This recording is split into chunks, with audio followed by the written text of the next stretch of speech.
नमस्कार, स्वागत है आपका जनमत न्यूज की खास पेशकश कुंभ का ये कैसा शाही स्नान।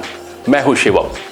जहां एक तरफ वृंदावन में कुंभ का पहला शाही स्नान था, शाही स्नान के लिए यहां स्थापित तीनों अखाड़े जैसे दिगंबर अखाड़ा, निर्मोही अखाड़ा और अन्नी अखाड़ा के सभी श्री महंत, खालसा और साधु महात्मा बड़े धूमधाम से शाही स्नान करने पहुंचे थे। जयकारों के साथ पहुंचे साधु संतों का उत्साह तब निराशा में बदल गया जब यमुना नदी का जल दूषित पाया। सरकार के कहे अनुसार ना तो यमुना में स्वच्छ जल था और ना ही ठीक ढंग से सफाई। आइए पहले आपको कुछ तस्वीरें दिखाते हैं।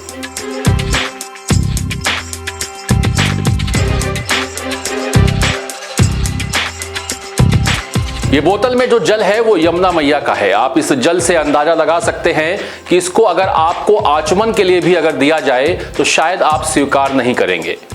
वहीं ये हेलीकॉप्टर जो ऊपर आसमान से पुष्प वर्षा कर रहा है, मानो ऐसा प्रतीत कर रहा हो कि आप दूषित जल में स्नान करिए, बाकी ऊपर से पुष्प वर्षा सरकार तो कर ही रही है। वैसे माँ गंगा, माँ यमुना कभी दूषित नहीं हो सकती, लेकिन ये जल जो अभी फिलहाल इस समय आपको दिखाई दे रहा है उसे दूषित ही कहा जाएगा। और तब जब आजकल पैसे हो या ना हो, पानी इंसान बिस्लेरी और एक्वाफिना का ही पीना पसंद करता है।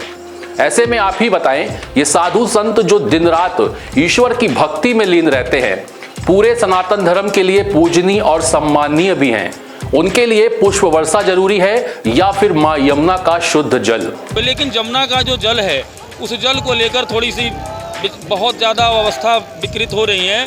शासन से, सरकार से यही अनुरोध होगा कि अगले शाही स्नान तक कम से कम यमुना के जल को स्वच्छ करें। आज किस तरह का जल था यहाँ पे और क्या?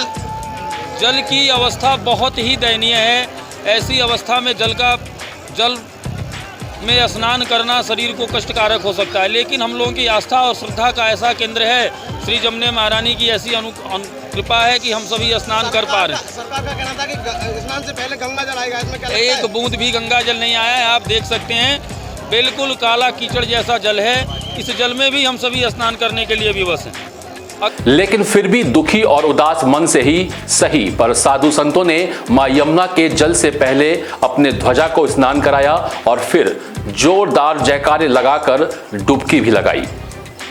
पर हां, जो स्नान घंटों तक चलता था वो दूषित जल होने के कारण मात्र 1 घंटे में समाप्त हो गया।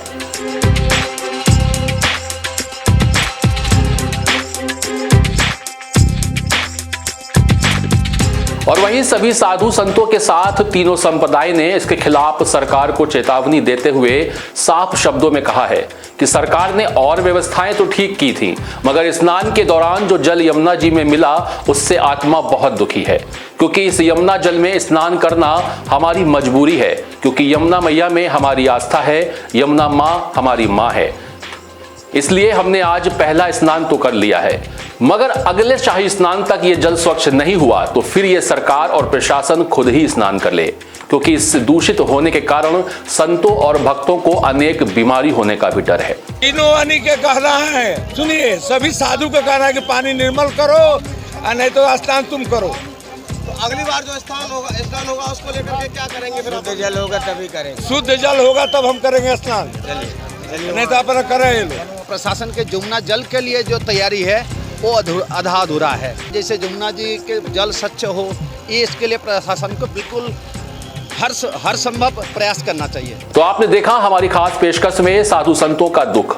उम्मीद करते हैं कि साधु संतों की बातों पर गौर करते हुए सरकार जरूर कोई ना कोई सकारात्मक कदम उठाएगी। फिलहाल हमारे इस खास पेशकश में इतना ही। देश और प्रदेश की तमाम खबरों के लिए देखते रहिए जनमत न्यूज। नमस्कार।